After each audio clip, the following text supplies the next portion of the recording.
Hola a tothom, anem a descarregar el Covian Backup Gravity, d'acord? Tenim l'enllaç aquí a l'aula virtual. Jo el vaig a copiar, el copiaré, copiar la direcció de l'enllaç.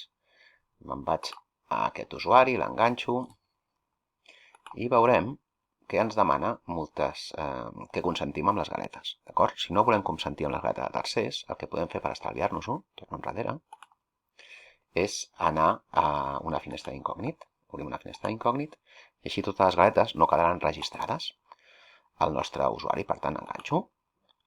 Ara aquí puc acceptar-ho perquè no quedarà registrat. I me'n vaig a buscar el Covian Backup 11 Gravity, aquest d'aquí, que té com una mena de planeta vermell. D'acord? Acceptarem. Això és un anunci, fixeu-vos que és un anunci, d'acord? Per tant, el tanquem, no era això el que volem.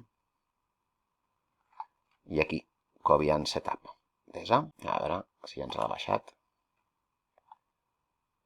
És aquí, el Covian Setup Exe. Me'n vaig a carpeta i l'executo. Fixeu-vos que té la mateixa icona, d'acord? Una icona molt semblant. Executem.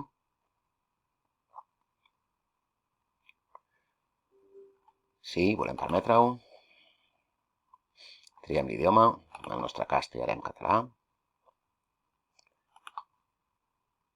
Següent, acceptem les condicions. Següent, acceptem.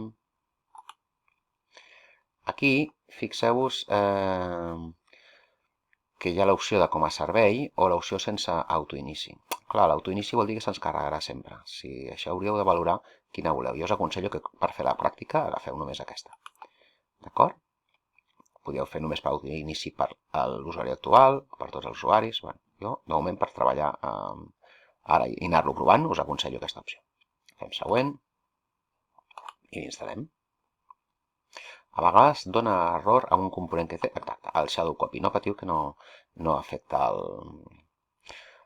l'ús del programa. Esperem que s'acabi de carregar.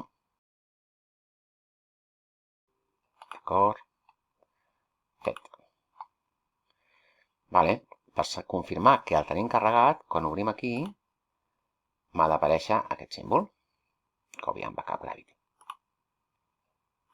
Clic i ja se m'obriria. I després ja farem un altre vídeo explicant com funciona. D'acord? Doncs ja ho tenim.